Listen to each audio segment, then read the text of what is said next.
True Islam app کو پلے store سے ضرور ڈاؤن لوڈ کیجیے اور شیئر کیجیے۔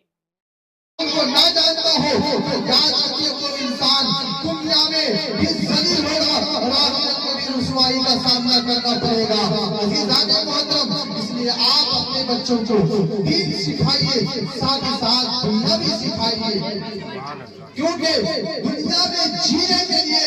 دنیا کو سیکھنا ضروری ہے اور آخرت میں کامیابی کے لیے، آخرت میں کامیابی کے لیے، آخرت میں اپنے نامۂ اعمال کو صحیح کرنے کے لیے دنیا میں علم دین کا بھی سیکھنا ضروری ہے۔ سبحان اللہ، سبحان اللہ۔ اس لیے آپ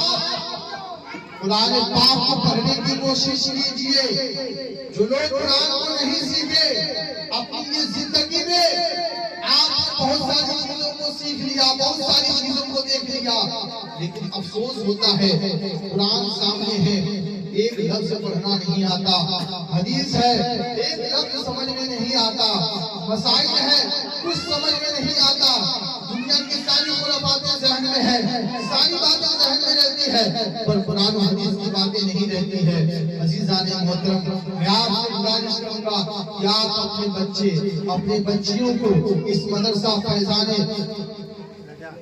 اپنے بچے اور بچیوں کو دین کی تعلیم سے آراستہ کیجئے، تاکہ یہ بچے آپ کے لیے نجات کا سامان بنے۔ یاد رکھیں، یہی وہ مدرسہ ہے، یہی وہ مکتب ہے جس سے بچہ قرآن کو پڑھنا سیکھتا ہے، اپنی نماز کو صحیح کرتا ہے، اپنے اعمال کی درستگی کرتا ہے۔ اس لیے آپ اپنے بچوں کو مدرسوں میں بھیجئے، جہاں کہیں بھی ہو سکے اپنے بچوں کو دین سکھائیے۔ دین سے دوری رہنا انسان کی زندگی ایک موت سے بڑھ کر ہے۔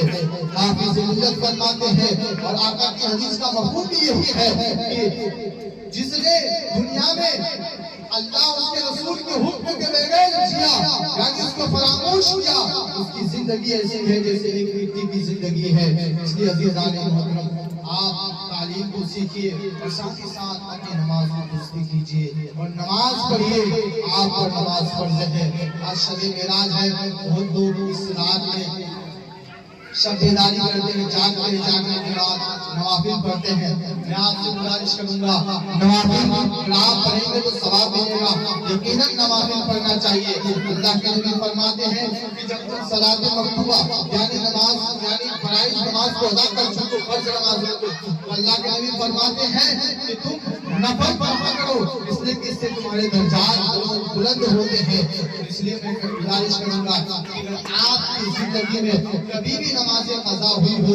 اس نماز کو پڑھنے کی کوشش کریں، اور نماز کو پڑھیں گے تو قضا نماز کس انداز میں پڑھیں گے، وہ انداز یہ ہے کہ آپ اپنے ذہن میں خانہ بسائیے اور سوچئے کہ ہم سے کتنے وقت کی نماز قضا ہوئی ہے، اسی حساب سے آپ یہ نیت کیے کہ نیت کی میں نے مثال کے طور پر میں بتاتا ہوں کہ نیت کی میں نے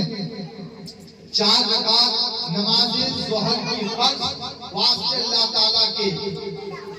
قضا جو میرے ذمے میں فرض باقی ہے واسطے اللہ تعالیٰ کی، منہ میرا کعبہ شریف کی طرف اللہ اکبر، یعنی جس طریقے عام نماز میں نیت کرتے ہیں ویسے ہی کرنا ہے، لیکن یہ صرف بولنا ہے کہ جو میرے ذمے میں قضا باقی ہے سب سے پہلے کی، یہ لفظ بول کے آپ کو اپنی قضائے انہی کو کرنا ہے۔ سانس کا کوئی بھروسہ نہیں ہے، زندگی ہم آپ یہاں آئے ہیں اور جانا ضرور ہے، اس لیے نماز کو پڑھیے، اپنے اعمال کی درستگی کیجیے، اپنے ماں، اپنے بہن، اپنے بیٹی کی عزت کی حفاظت کیجیے، اپنے عقائد